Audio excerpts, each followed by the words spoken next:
பைரவி இருந்துட்டு அப்படியே கை வீசிக்கிட்டு வீட்டுக்கு வர்றது மட்டும் இல்லாம, "இலக்கியா என்ன மன்னிச்சிரு. நான் வந்து இப்ப நான் உன்கிட்ட சவால் விட்டது தப்பு தான். உன்னையும் கௌதமியும் பிரிக்கணும்னு நெனச்சதும் தப்பு தான். எனக்கு இந்த குடும்பம் வேணும். நான் வந்து இப்ப இந்த வீட்ட விட்டு போமாட்டேன். நான் சவால் விட்டதே வந்து இப்ப தப்புன்னு சொல்லிட்டு வந்து சொல்றேன்." அப்படின்ற மாரி வந்து சொல்லி, இந்த பைரவி இருந்துட்டு நம்ம இலக்கியாவோட கால்ல விழுந்து கதறி அழுதுட்டு இருக்கா. இந்த நாளுக்காக தான் வந்து இப்ப இவ்ளோ நாளா எல்லாருமே காத்துக்கிட்டு இருந்தோம்னு சொல்லிட்டு வந்து தெரியும். அதாவது பைரவி வந்து இப்ப எப்படியாச்சும் வந்து நம்ம இலக்கியாவோட கால்ல விழணும். ஏன்னா ஏற்கனவே வந்து இப்ப இலக்கியாவ நீ என்னோட கால்ல விழு. அதுக்கப்புறம் வந்து இப்ப நான் இத பத்தி யோசிக்கிறேன் அப்படின்ற மாரி சொன்னாங்க. ஆனா பைரவிக்கு இப்போ வேற ஆப்ஷனே கிடையாது. கால்ல விழுந்து மன்னிப்பு கேட்டு காதறி அழுதா மட்டுமே தான் வந்து அடுத்தது நம்ம இலக்கியா இருந்துட்டு இந்த பைரவிய விடுறதா, இல்ல புடிக்கிறதா என்னன்னு சொல்லிட்டு வந்து யோசிச்சு பார்ப்பாங்க.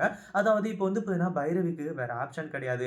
அவளுக்குன்னு குடும்பம்னு இருக்கிறது தன்னோட அண்ணன், அண்ணன் பொண்டாட்டி, அண்ணன் பசங்க இப்படி தான் வந்து இருந்துட்டு இருக்காங்க. இதுல இலக்கியா வந்ததுல தான் இந்த பைரவியால வந்து தாங்கிக்கவே முடியல. கடைசியில அந்த வீட்ல இருக்கணும் அப்படின்னா, இலக்கியாவோட உத்தரவு இருந்தா தான் முடியும் அப்படின்னு சொல்லிட்டு வந்து தெரிஞ்சு தான், இலக்கியாவோட கால்ல விழுந்து இந்த பைரவி கதறி அழுதுட்டு இருக்கிறதுக்கான காரணம், அதுக்கு முன்னாடி என்ன பிளான் நடக்குது அப்படின்னு சொல்லிட்டு பார்க்கறதுக்கு முன்னாடி, இப்ப தான் நம்ம சேனலுக்கு ஃபர்ஸ்ட் டைம் வரீங்க அப்படின்னா, கீழ இருக்க சப்ஸ்கிரைப் பட்டன பிரஸ் பண்ணிக்கோங்க.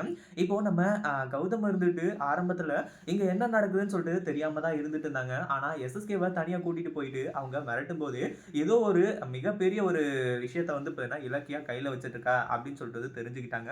கடைசியில அந்த இடமும் வந்து இப்போ நம்ம கௌதம் இலக்கியா பேருக்கு ரெஜிஸ்டர் ஆக ஆரம்பிச்சிருது. இது உண்மையிலேயே ரொம்ப நல்ல விஷயம். ஏன்னா நம்ம இலக்கியா ஆசைப்பட்டது அந்த இடத்த வாங்கணும்னு சொல்லிட்டு வந்து நினைச்சதுக்கான முக்கிய காரணமும், அந்த பெண்களுக்கான ஒரு இல்லத்த ஸ்டார்ட் பண்ணணும் அப்படின்னு சொல்லிட்டு வந்து நினைச்சதுக்கான முக்கிய காரணமும் வந்து ஒண்ணே ஒண்ணு தான். அதாவது நம்ம ரேவதிய பார்த்து தான் வந்து அவங்களுக்கு இந்த யோசனையே தோணுச்சு. ஏன்னா இப்போ வந்து அவங்கள தான் முதல்ல கூட்டிட்டு வந்து இங்க உட்கார வைக்கணும் அப்படின்னு சொல்லிட்டு நம்ம கௌதமும் நினைச்சிட்டு இருக்காரு.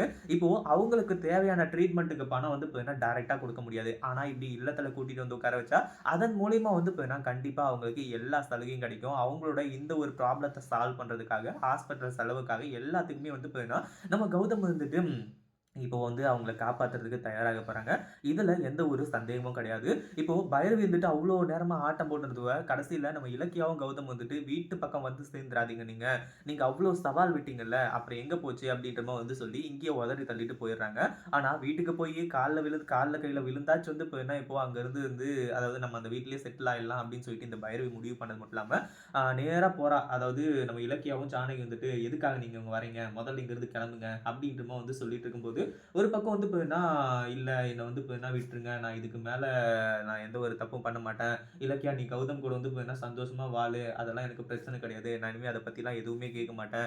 உன்ன நான் விரட்டணும்னு சொல்லிட்டு வந்து நினைச்சது தப்பு தான். என்ன மன்னிச்சிரு. நீ வந்து ஓகே சொன்னா தான் நான் இந்த வீட்ல இருக்க முடியும். அப்படின்னு சொல்லிட்டு வந்து சொல்லி, இலக்கியாவோட கால புடிச்சுக்கிட்டு விடவே கிடையாது. கடைசியில வந்து இலக்கியா வந்துட்டு சரி சனி நான் போய் தொல அப்படின்ற மாரி வந்து விட ஆரம்பிச்சுறாங்க.